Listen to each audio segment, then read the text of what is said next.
We have $127 left in our account.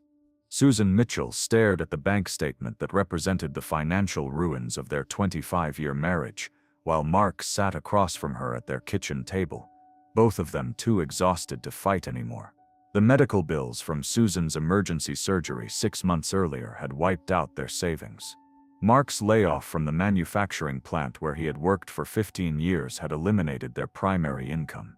Credit card debt from trying to maintain their lifestyle while job hunting had pushed them beyond the point of recovery. They had hidden the extent of their financial crisis from everyone, their children, their friends, their extended family. And now they were facing divorce not because they had stopped loving each other, but because they couldn't afford to stay married. The stress of watching their life savings disappear, of choosing between mortgage payments and grocery money, of pretending everything was fine while their world collapsed around them, had destroyed their ability to communicate with anything but anger and blame. The lawyer says we can finalize everything by Friday, Mark said quietly, not looking at his wife of 25 years. We can split the debt, sell the house, and start over. The words felt hollow in his mouth. Start over at 53 years old, with no savings, damaged credit, and the wreckage of a marriage that had once been the foundation of both their lives. Susan nodded numbly. She had cried about their situation so many times over the past months that she had no tears left. Jennifer called yesterday, she said, referring to their eldest daughter. She wanted to know if we're planning something special for our 25th anniversary next month. I didn't know what to tell her. The irony was devastating. Their children, Jennifer, 26 and working as a teacher in Nashville, Michael, 24 and starting his career as an accountant in Atlanta, and David, 22 and finishing college, had no idea their parents were getting divorced. Susan and Mark had worked so hard to give their children stable, successful lives that they couldn't bear to tell them about the financial crisis that was destroying their marriage. What Susan and Mark didn't know was that their quiet conversation was about to be overheard by someone who understood both the pain of financial struggle and the importance of fighting for the relationships that matter most. Elvis Presley was in Memphis for a brief break from touring, and he had stopped by his accountant's office in the same building where the Mitchells' divorce lawyer practiced. While waiting in the hallway, he couldn't help but hear the conversation drifting from the partially open conference room where Susan and Mark were meeting with their attorney. The desperation in their voices, the way they talked about their marriage like it was a business transaction that had failed, reminded Elvis of conversations he had witnessed in his own childhood when his parents struggled financially. He had seen how money problems could destroy good people and strong relationships, and something about the Mitchells' situation compelled him to learn more. After Susan and Mark left the lawyer's office, Elvis approached the receptionist. "That couple who just left," he said carefully. "They seemed really upset. Are they okay?" The receptionist, recognizing Elvis but maintaining professional discretion, simply said that the Mitchells were going through a difficult time. That evening, Elvis asked his Memphis connections to help him learn more about Susan and Mark Mitchell. What he discovered was a story that broke his heart and reminded him of why he had gotten into the music business in the first place: to bring joy to people who were struggling, to offer hope when hope seemed impossible. Susan Mitchell, age 51, had worked as a nurse at Baptist Memorial Hospital for 22 years. She was known for her compassion, her skill, and her dedication to her patients. Her colleagues described her as someone who would stay late to comfort a worried family member, who remembered every patient's name, and who brought homemade cookies to the staff break room during holidays. Mark Mitchell, 53, had been a production supervisor at Memphis Manufacturing for 15 years before the plant downsized and eliminated his position. His former co-workers described him as fair, hard-working, and the kind of supervisor who knew every employee's name and family situation. He had been the person people came to with problems, both professional and personal. Together, Susan and Mark had built what appeared to be an ideal middle-class life. They owned a modest 3-bedroom house in a quiet neighborhood, had raised 3 successful children, and had been active in their community church. They coached Little League, volunteered at school events, and were the kind of couple that neighbors admired and friends turned to for advice. But beneath the surface of their seemingly stable life, the Mitchells had been struggling with financial pressure for years. Susan's nursing salary and Mark's manufacturing wages had been enough to raise their family and maintain their lifestyle when both were working, but they had never been able to build the kind of substantial savings that could weather a major crisis. The crisis had started 6 months earlier, when Susan began experiencing severe abdominal pain that she initially ignored, thinking it was stress-related. By the time the pain became unbearable, and she sought medical treatment, she needed emergency surgery to remove her appendix, which had ruptured and caused a serious infection. The surgery saved Susan's life, but the medical bills destroyed their financial stability. Even with insurance, the costs of the emergency surgery, the extended hospital stay, and the follow-up treatments totaled more than $35,000 in out-of-pocket expenses. The Mitchells had drained their savings, maxed out their credit cards, and borrowed against their retirement funds to pay the medical bills. While Susan was recovering from surgery and unable to work her usual overtime shifts, Mark received notice that his position was being eliminated as part of a company restructuring. At 53, with 15 years of experience in a specialized manufacturing process, he discovered that his skills didn't easily transfer to other industries, and most employers were reluctant to hire someone approaching retirement age. The combination of reduced income and massive debt had created a financial death spiral. The mortgage on their house consumed most of their remaining income. Credit card minimum payments took another significant portion. The cost of basic necessities, groceries, utilities, car payments, insurance, left them with almost nothing for discretionary expenses. But the financial pressure was only part of their problem. The stress of their situation had fundamentally changed how Susan and Mark related to each other. Conversations that once focused on their children's achievements, their shared interests, and their plans for the future now revolved entirely around money, what they owed, what they could afford, what they would have to give up next. The constant worry about money had made them irritable, defensive, and quick to blame. Susan resented Mark for not finding another job quickly enough. Mark resented Susan for the medical expenses that had triggered their crisis. Both of them were ashamed of their situation, and angry that 25 years of responsible living had led to financial ruin through no fault of their own. They had tried marriage counseling, but even that became another expense they couldn't afford. They had considered bankruptcy, but their lawyer explained that their income was too high to qualify for Chapter 7, and Chapter 13 would require payments they couldn't make. They had looked into selling their house, but the real estate market was soft, and they owed more on their mortgage than the house was currently worth. Every solution seemed to lead to another problem. Every attempt to improve their situation seemed to make things worse.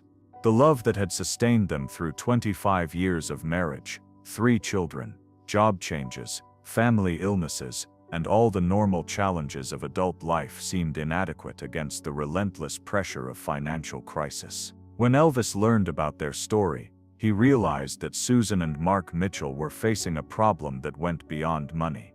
They were facing the destruction of their identity as a couple, as parents, and as members of their community. They had defined themselves by their ability to provide for their children, to contribute to their church and neighborhood, to be financially responsible and independent.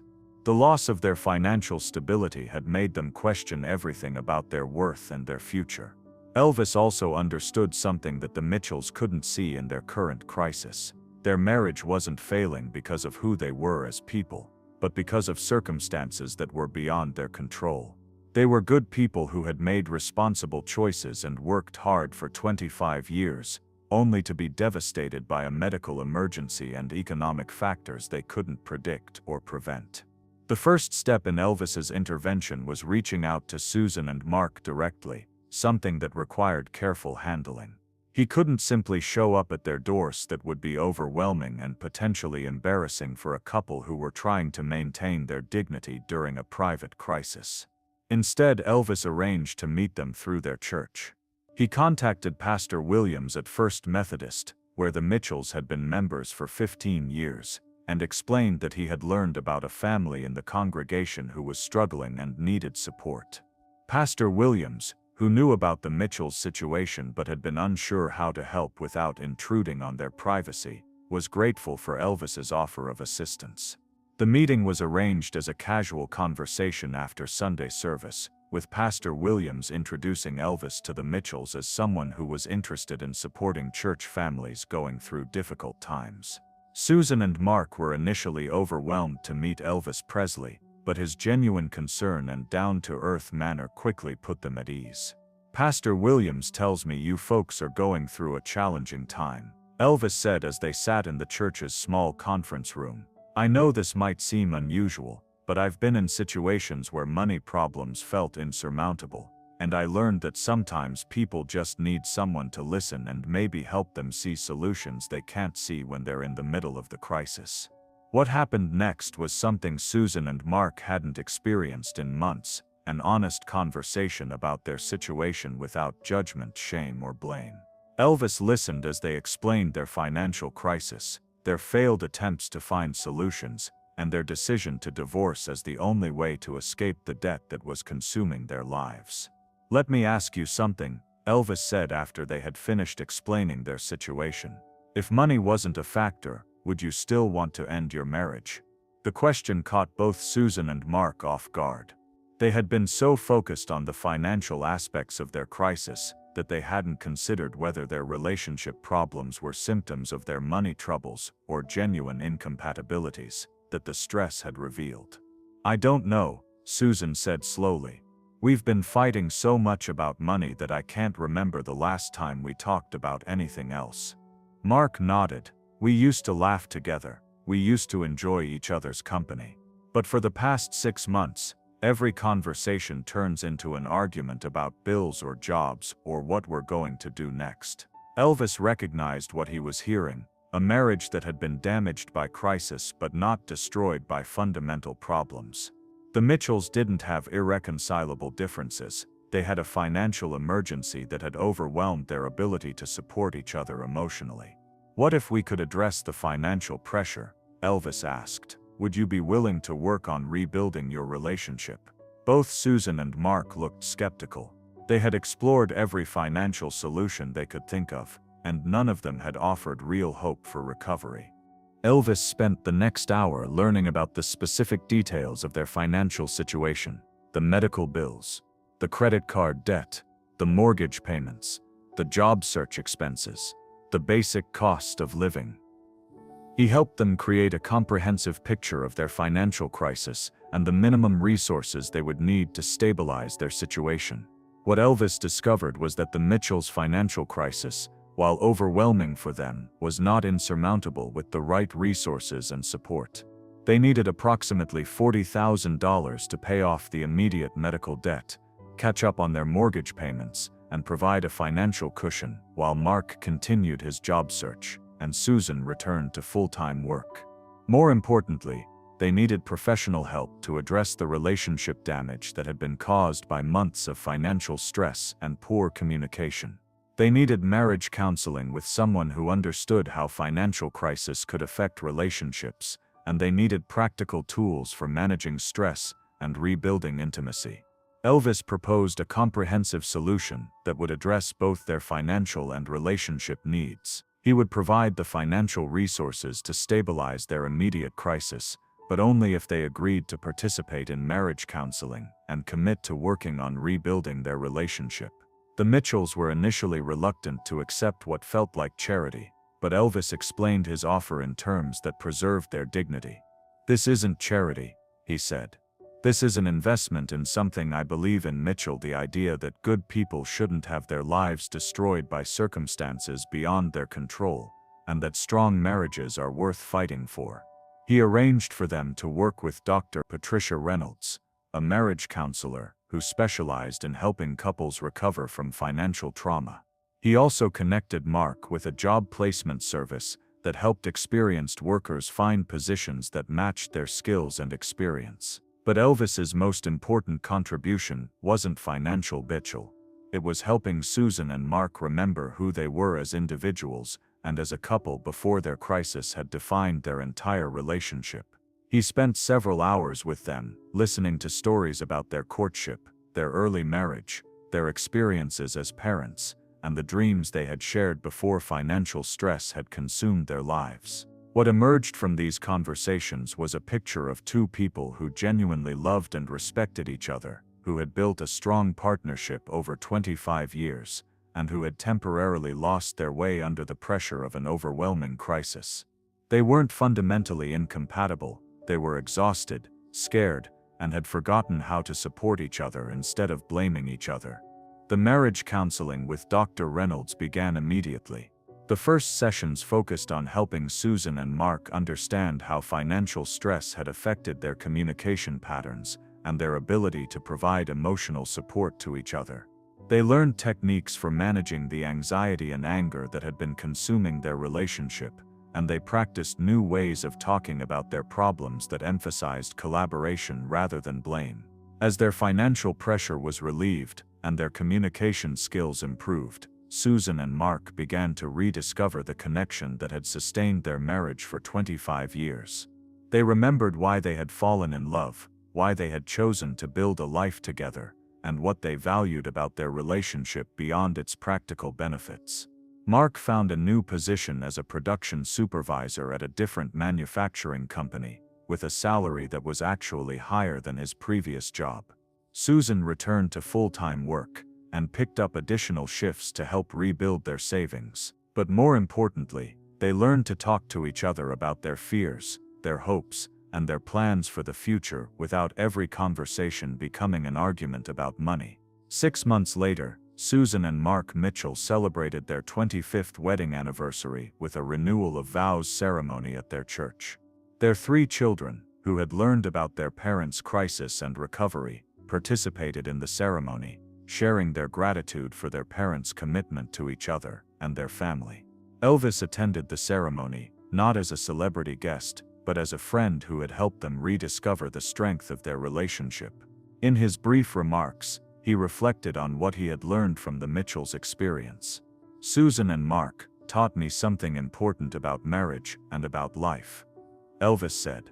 "They showed me that love isn't just a feeling, Mitchells, it's a choice you make every day, especially when circumstances make that choice difficult.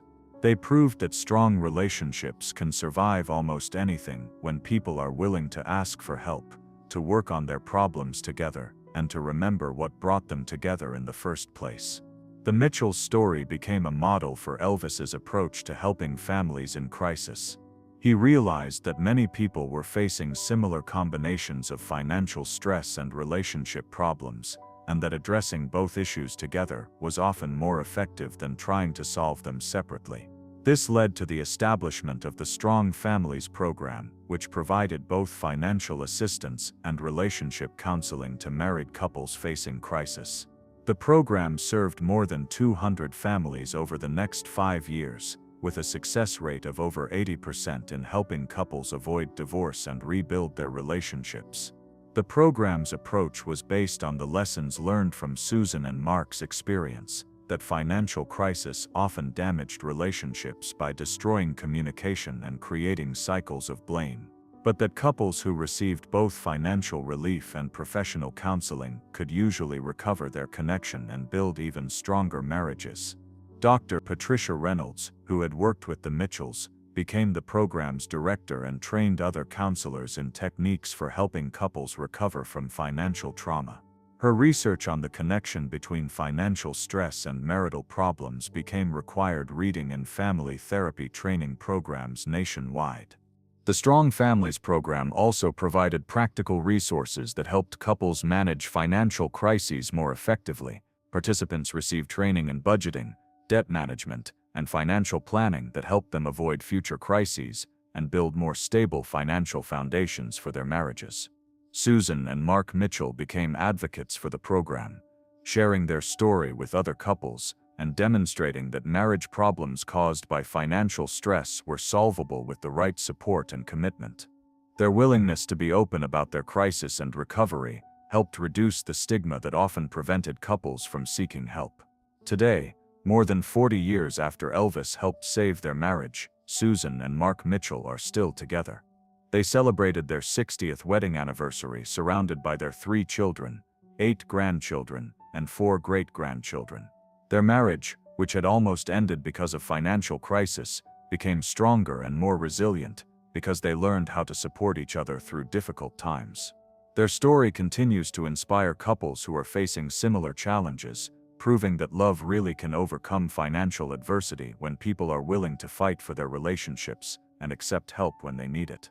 The lesson of their experience, that marriages are worth saving, and that most relationship problems have solutions when people work together to find them, remains as relevant today as it was when Elvis first heard their desperate conversation in a lawyer's office and decided to do something about it. Because sometimes the most important thing you can do for people isn't to solve their problems for them but to help them remember who they are and what they're capable of when they work together. And sometimes, if you're very lucky, those people become living proof that love really can conquer all minus, even debt, unemployment, and the fear that 25 years of marriage might not be worth saving after all. The impact of Susan and Mark Mitchell's story extended far beyond their personal recovery. Their experience became the foundation for comprehensive research into the relationship between financial stress and marital stability, leading to new approaches in both financial counseling and marriage therapy that are still used today. Dr. Patricia Reynolds published groundbreaking research based on her work with the Strong Families program, demonstrating that couples who received combined financial relief and relationship counseling had an 87% success rate in avoiding divorce, compared to only 23% for couples who received financial assistance alone or relationship counseling alone.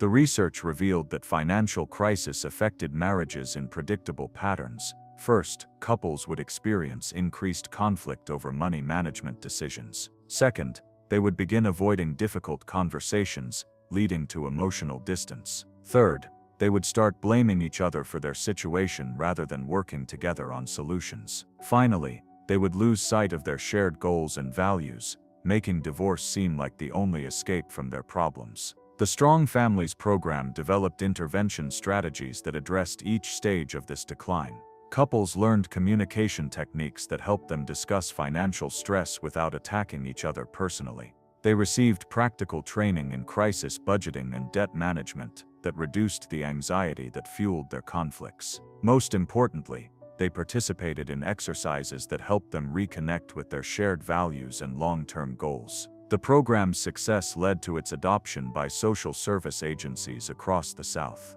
The Tennessee Department of Human Services incorporated the Strong Families model into their family preservation programs, recognizing that preventing divorce was often more cost-effective than dealing with the social and economic consequences of family breakdown. Churches throughout Memphis and beyond began offering Strong Families workshops as part of their family ministry programs. The Methodist, Baptist, and Presbyterian denominations all developed curriculum based on the Mitchells' experience, helping thousands of couples strengthen their marriages before crisis struck. The business community took notice of the program's effectiveness when employers realized that financial stress at home was affecting workplace productivity. Several major Memphis employers began offering Strong Families counseling as an employee benefit, finding that workers who participated showed improved job performance and reduced absenteeism. Educational institutions began studying the Strong Families model as an example of effective community intervention.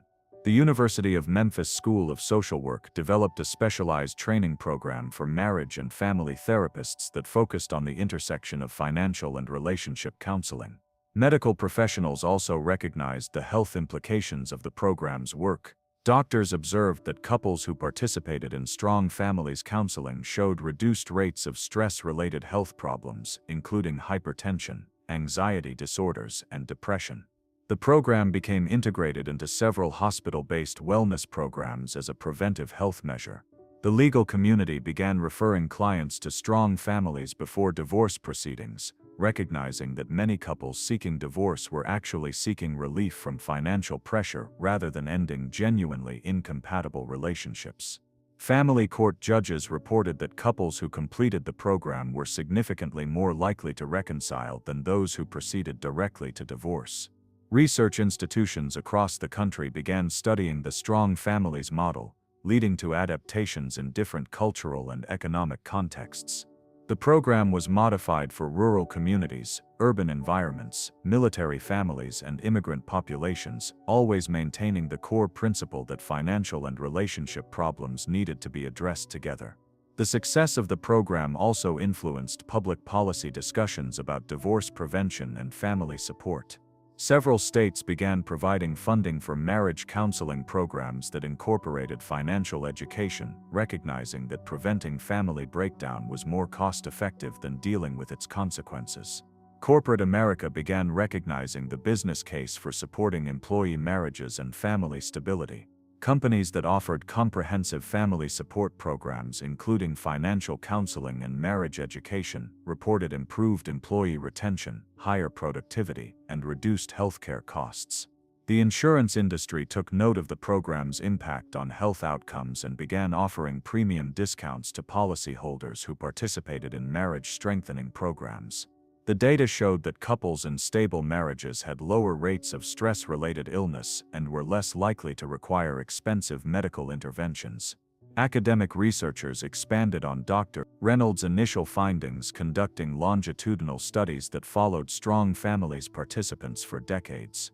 These studies confirmed that couples who learned to manage financial stress together not only stayed married at higher rates, but also reported higher levels of marital satisfaction and better financial outcomes over time.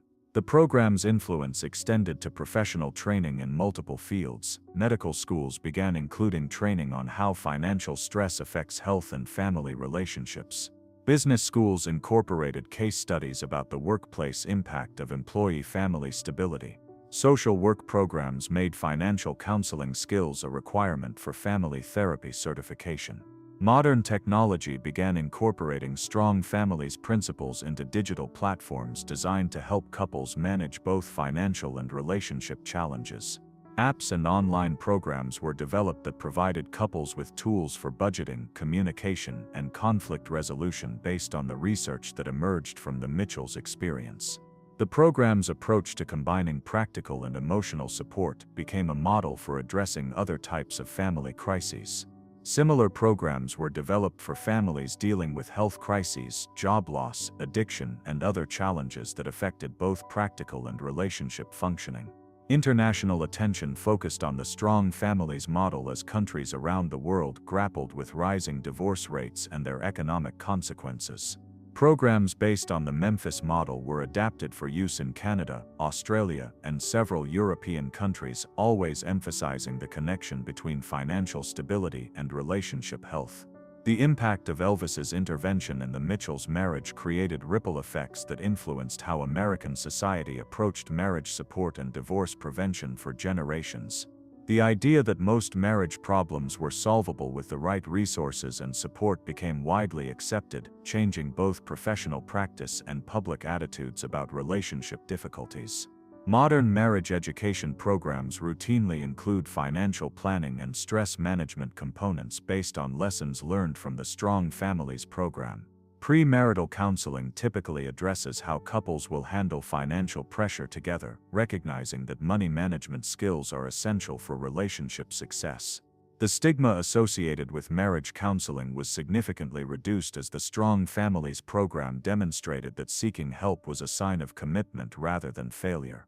Couples became more willing to address problems early rather than waiting until crisis made solutions more difficult.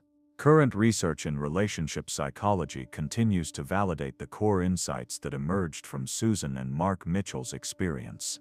Studies consistently show that couples who learn to support each other through financial stress develop stronger, more resilient relationships than those who avoid discussing money or who blame each other for financial problems. Today, the Strong Families program continues to operate in modified form through various social service agencies, religious organizations, and healthcare systems. While Elvis is no longer personally involved, the principles he helped establish continue to strengthen marriages and prevent unnecessary divorces. The Mitchell family remains actively involved in supporting couples facing similar challenges. Susan and Mark frequently speak at marriage enrichment events, sharing their story and encouraging other couples not to give up on relationships worth saving. Their 3 children, who witnessed their parents' crisis and recovery, have all become strong advocates for marriage support and family stability in their own communities.